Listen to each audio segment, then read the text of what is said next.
Manus AI, China's latest attempt to build an AI that can do, well, pretty much everything, or at least it claims to be able to. Created by a startup called Butterfly Effect, or maybe it's Monica, the reports can't seem to agree. Manus is supposed to be the world's first autonomous AI agent, the kind that can plan your vacation, trade your stocks, and probably write your angry emails to customer service, so you can sit back and relax while robots take your job. So, what can the digital miracle worker actually do? Well, apparently it's a jack of all trades, master of some. It is a multi-agent system, which basically a bunch of little AI robots arguing with each other to get things done. It can supposedly build websites and analyze financial data, even write code and create educational content for yourself. Think of it as that one overachieving intern who claims to be able to handle everything, but you secretly suspect that they're just Googling everything really fast. Big names like Jack Dorsey and some folks at Hugging Face have praised it, comparing it to DeepSeek, another Chinese AI breakthrough. But this is a big but. Early reports are, let's just say, mixed. We're talking system crashes, endless loops, and tasks failing more often than my New Year's resolutions. One YouTuber review in a video titled "I tested Manus AI, it destroys OpenAI Claude," found it surprisingly good at coding and research, but even they admit it's still a bit rough around the edges. Kind of like a Roomba that keeps bumping into the same wall. The internet, predictably, is having a field day. Reddit is a mix of excitement and skepticism, and people mistakenly thinking it's based in Singapore. YouTube is generally more positive, and viewers praise its potential as a digital employee. Articles, though, it's kind of a roller coaster. MIT Review is cautiously optimistic. TechCrunch is basically rolling their eyes, and Forbes is acting like it's the second coming of, oh, you get the idea. It's like everyone's watching the same movie, but they're all getting completely different endings. What's happening here? The big question is this a genuine leap forward or just another case of AI hype? Definitely something. Manus AI has hundreds of thousands of people on its Discord servers, and invite codes were apparently selling for thousands on Chinese reseller apps. It's either insanely dedicated or proof that FOMO is a powerful motive. They even partnered with Alibaba's Qwen AI models, which show China's taking serious steps to make its own AI empire. But there's also a small matter of relying on existing models from Anthropic and Alibaba, and the fact that some users found factual inaccuracies and inconsistent citations during testing. So is it truly innovation or just a really fancy remix? Jury's still out, probably stuck in a deliberated loop. Meta, the company that brought you the metaverse nobody asked for, is in legal hot water again. This time it's for a copyright lawsuit, and plot twist, a judge is actually letting it proceed because apparently using other people's work without permission to train your AI is like a problem. Like, who knew? Authors Sarah Silverman, Richard Kadri, and Christopher Golden are suing Meta. They claim that Meta used copyrighted books to train its Llama AI model. It's like borrowing your friend's car, crashing it, and then saying, "But I learned so much about driving." And it gets better. The authors also allege Meta removed copyrighted information, those ISB numbers and those little C symbols to, hide the alleged infringement. It's like taking the tags of a stolen sweater and hoping that nobody notices, except, with intellectual property. Judge Vince basically said, yeah, copyright infringement is a big deal. He did toss out one claim about Meta accessing the author's computers, though, because they probably didn't. They just, borrowed their data. And the court filings allegedly show that Mark Zuckerberg himself gave the green light to train Llama on copyrighted material. Allegedly, it's like the digital equivalent of your boss saying, yeah, steal that off of suppliers, it's fine. Except the office is the whole published literature. Also, apparently Meta is claiming that it's fair use, which is a pretty bold take. And Meta isn't alone in the AI copyright mess. The New York Times and News Corp and some Canadian outlets are also suing various AI companies. It's like copyright lawsuit battle royale. Everyone's grabbing their popcorn, or in this case, their legal team. So I think the lesson here is maybe, just maybe, don't train your AI on stuff you don't own, or at the very least, don't get caught, or even better, just ask for permission like OpenAI and Google. Speaking of which, both are basically asking the US government for a get-out-free jail card when it comes to copyright. They want a special exemption to train the AI models on all the copyrighted material, books, articles, the New York Times, that stuff, other people created and own. Now, the official reason, straight from their very serious proposal to the White House, is that it's actually a matter of national security. Apparently, if AI in America can't hoover up every copyrighted work ever made, China will win the AI race because, the key to world domination is clearly training your chatbot on the complete works of George R.R. Martin, which, by the way, OpenAI is also being sued for. Both companies submitted proposals in response to President Trump's AI action plan back in February 2025. The plans to make America an AI powerhouse while also, not stifling innovation. And apparently innovation now means using other people's work without asking. Google's argument is that fair use and text and data mining exceptions are critical for AI learning. They're basically saying, look, it's too hard to ask for permission. All those pesky rights holders and negotiations. So inconvenient. It's like borrowing your neighbor's lawnmower without asking, then claiming it's for the greater good of your lawn. And of course, let's not forget OpenAI themselves admitted last year that it's impossible to train their top tier AI without copyrighted material. So basically they're saying we need to break the rules to win, which makes this a perfect time to mention the many lawsuits they are facing, including one from New York Times and themselves.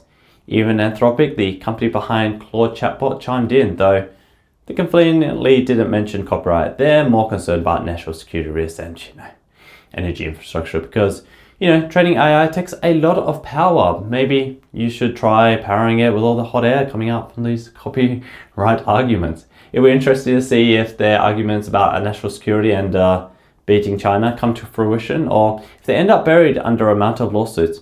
Either way, my money's on the lawyers. Apple just confirmed that super smart context-aware Siri they promised us way back in WWDC 2024, the one that was supposed to make us forget all about those awkward, I didn't quite get that moments, is delayed again. Yeah, remember last June, Apple showed off the amazing feature where Siri could understand your personal context, take actions across your apps, basically become your digital butler.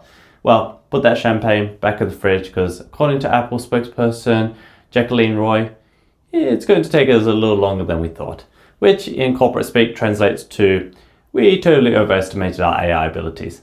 They initially said over the course of next year, leading everyone to believe spring 2025, God knows why, but now it's the coming year and Apple won't even specify is it this calendar year, fiscal year, the year 2000, who knows, certainly not Apple. Mark Gurman from Bloomberg, that guy's basically the Siri whisperer at this point, reports that Apple execs, including software boss Craig, had strong concerns because the features, didn't work. Oh, it's tough to hear. There's even talks of scrapping the whole thing and starting from scratch. Gurman also suggests a true modernization conversational version of Siri might not actually arrive until iOS 20 at best. So the dream of Siri finally understanding you're asking it to text your mom about dinner and not launch a nuclear missile might be a 2026 thing. Maybe. It gets even better.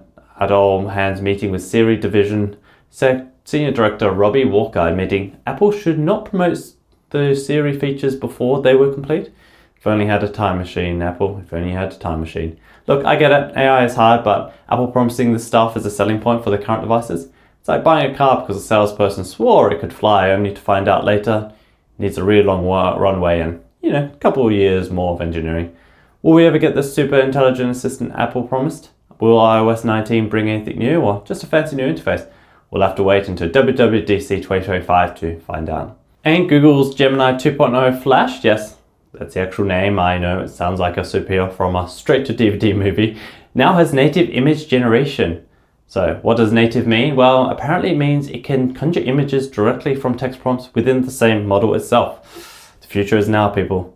Before, the AI image generation was like ordering takeout through a complicated chain of apps. You'd tell the language model what you wanted, it would whisper to a different model, and then maybe you would get something resembling your request. Think of it as a game of telephone, but with more processing power and fewer coherent sentences. Now, Gemini 2.0 Flash does it all in one go. Text, images, the whole shebang. Google claims this allows for greater accuracy and more capabilities. The new model can do some neat tricks. It can edit images conversationally, so you can tell it to, say, add a cat wearing a tiny hat and it'll hopefully comply. It can supposedly render text within images without making it look like an alien language, and it can even generate stories with consistent and coherent characters and settings. Because we all desperately need AI to write more fan fiction. The best part? It's free for everyone to use over at Google AI Studios for a limited time. This also means that Google has officially beat OpenAI to the punch. OpenAI previewed native image generation with GPT-4o ages ago, but it's still kind of MIA. It's like they announced the sequel to your favorite movie and then radio silence. Google saw an opportunity and swooped in. Take that, Sam Altman. Of course, there are limitations. Tests from users only revealed a frustrating inability to change the aspect ratio. So it was stuck on 1:1 like some kind of Instagram-obsessed AI, but baby steps, right? So is Gemini 2.0 Flash the future of image generation? Maybe. Is it a fun toy to play with? Absolutely. Will it replace human artists? Probably not yet. But it will make creating memes a whole lot easier, and in the end, isn't that what really matters? I recommend you go and give it a try, generate some weird and wonderful images, and let me know how you go in the comment section below. And rest in peace, Google Assistant. We hardly knew ya, mostly because you kept misunderstanding us. Yes, Google, in their infinite wisdom, has decided that the often helpful and sometimes infuriating digital assistant we've all come to tolerate since 2016 is out. And what is in? Gemini, their shiny new generative AI, because of course everything needs to be generative AI now. Over the coming months, which in Google speak could mean anything from next week to the heat death of the universe, they're upgrading users from Assistant to Gemini. And later this year, Assistant will officially be unavailable on most mobile devices and app stores. Emphasis on most, because apparently if you're rocking an Android 9 phone with less than 2 GB of RAM, you're still in the Assistant club. Lucky you. And it's not just phones either. Google's also upgrading tablets, cars, headphones, watches, basically anything that talks back to you in that vague robotic voice is moving over to Gemini. Even your smart speakers and TVs are getting the AI makeover. Google is promising a new experience powered by Gemini for your home devices, which, knowing Google, could either be amazing or it could make your smart fridge order 500 tubs of yogurt because it misheard you. Google says they'll share more details in the next few months, and I'm betting we'll hear all about it in Google I/O in May this year. And Google DeepMind just unveiled 2 new AI models based on Gemini 2.0, and they're promising it's not just another chatbot that can write mediocre poetry. These are Gemini Robotics and Gemini Robotics ER, because everything needs a cool acronym. The first one, Gemini Robotics, is a vision language action model. Basically, it sees, it understands, and it acts. It's like giving a robot a brain, eyes, and hands, that sort of thing.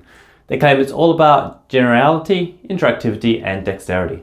Translation: it won't just vacuum your floor in a straight line anymore, it might even fold your laundry. Now, the second model, Gemini Robotics ER, is all about embodied reasoning.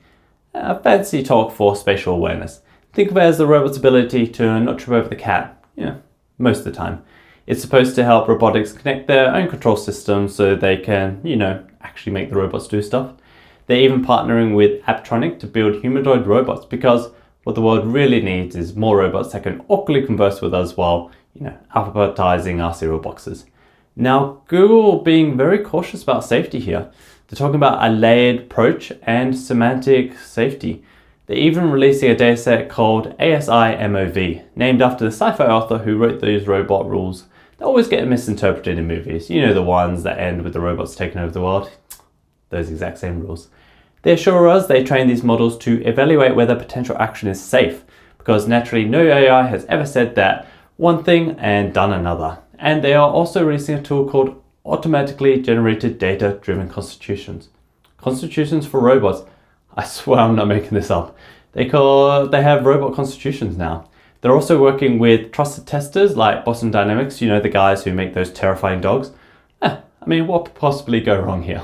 Oh, NVIDIA, you sly dog. You thought you had the AI chip market cornered, didn't you? Well, guess what? Meta, yes. That Meta, the one that brought you Farmville and your aunt's political rant, is coming for your lunch money. And they're bringing their own custom-made silverware. According to a report from Reuters, Meta is secretly testing its first in-house AI training chip. It's called the MTIA, Meta Training Inference Accelerator. Catchy, right? Rolls right off the tongue. It's almost as memorable as their new company name. Can't wait to see how they shot on that one. They even completed the tape out, which in chip speak means they've sent the blueprints to the factory. Think of it as sending your overly ambitious cookie recipe to your grandma and hoping she doesn't burn down the house. Now, why Meta is doing this? Well, simple. They're tired of paying NVIDIA's exorbitant prices for those fancy AI GPUs. It's like being addicted to avocado toast, delicious, but financially ruinous. Meta's been spending billions on Nvidia hardware and they're like, enough is enough. We'll make our own chips. The new chip is a dedicated accelerator, meaning it's really only good for AI stuff.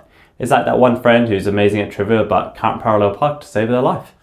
Meta's hoping this specialization will make it super power efficient because, saving the planet is important, but, saving money on electricity bills, even more important.